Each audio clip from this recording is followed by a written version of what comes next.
Hey guys, this is Miss Kate here, and in this video we're going to go over how to use the TI Inspire calculator so you can take your 8th grade STAAR test. Now, what I'm going to show you in this video is just kind of the basic things that you need to know, but as you get into the upper level math classes, you'll learn that this calculator can do a whole bunch of other things.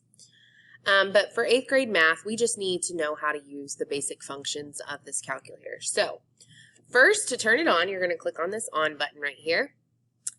And usually when you turn on these calculators, the screen comes up here. All you need to do is just hit this enter button to select OK. And then you're going to be directed to the home page here. So for our calculator, we just need to calculate. So I'm going to go ahead and select enter here by selecting the center button. You can scroll up and down if you want to graph or calculate, but we just need it to calculate. So I'm going to go ahead and select enter. And then here, this is what we call the scratch pad. And so this is going to be where you're going to do all of your math calculations. So just like a normal 4-function calculator, in the middle here you have all your numbers, and then to the right you have your adding, subtracting, multiplying, and dividing. When you want to press enter to see what an equation or expression equals, you're just going to hit this enter button. So for example, if we wanted to do 8 times 9, we just type in 8 times 9 and then hit enter, and it'll tell us that it equals 72. If we need to type in a negative number, there's this negative symbol right here, so we could do -3 plus 9, and that equals +6. Okay, so again, the enter button here is the equal button. Okay.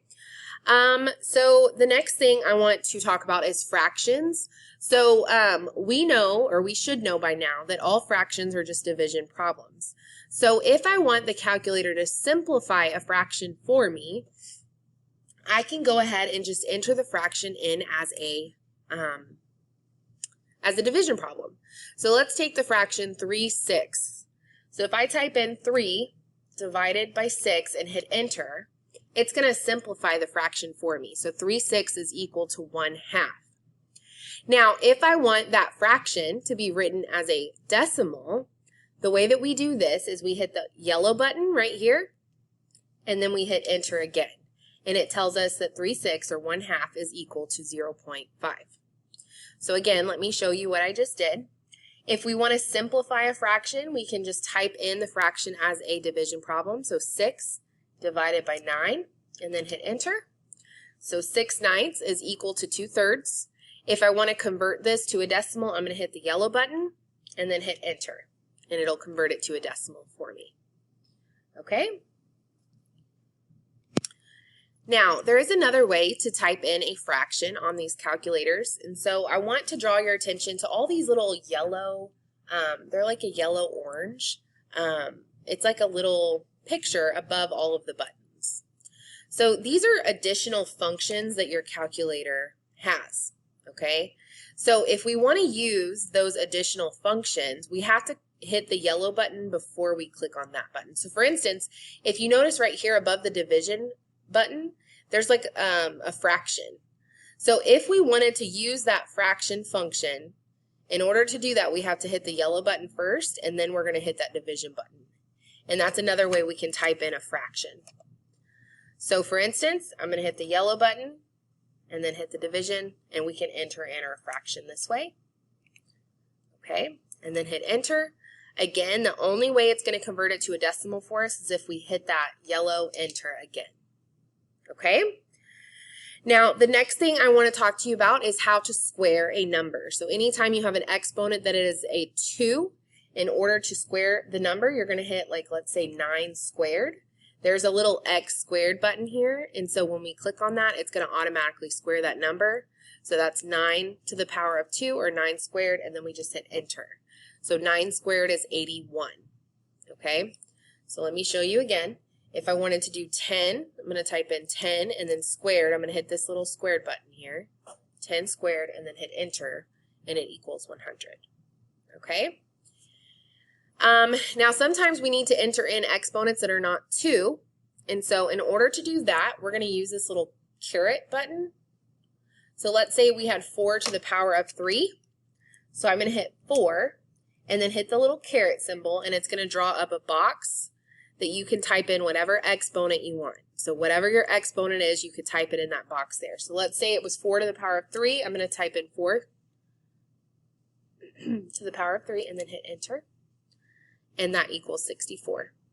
So again, let's say we had 8 to the power of 5. 8 to the 5th power, hit enter, and then there's our answer. Okay? Now, this year we've also learned how to square a number, or to find the square root of a number. So, if you notice, one of the yellow functions right above the 8x squared, we have that radical symbol. That's your square root symbol. Okay? So if we want to use that function, we have to hit the yellow button first and then hit x squared.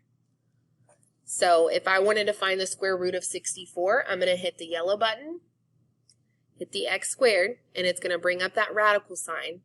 Click in 64 and then hit enter. So the square root of 64 is 8.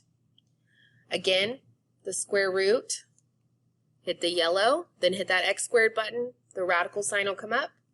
The square root of 144, hit enter, would be 12. Now, let's say we had a longer equation that we needed to solve.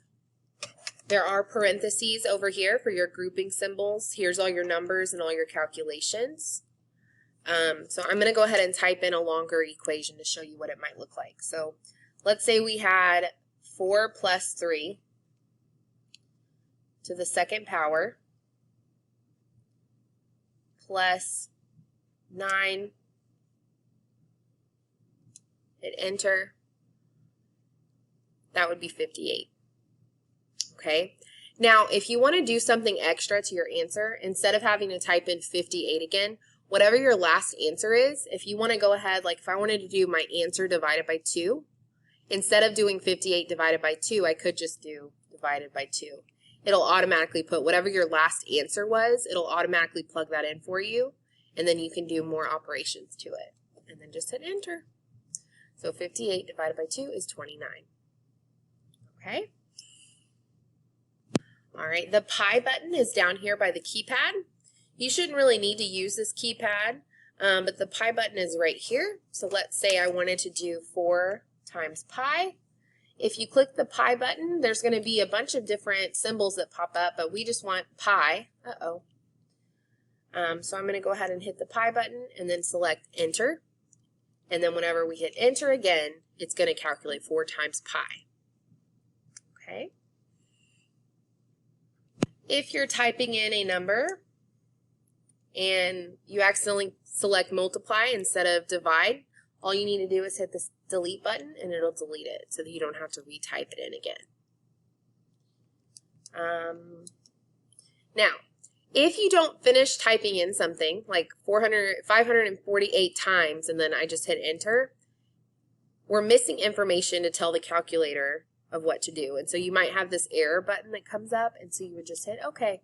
And then you're going to finish off whatever equation you were typing in and then hit enter. All right.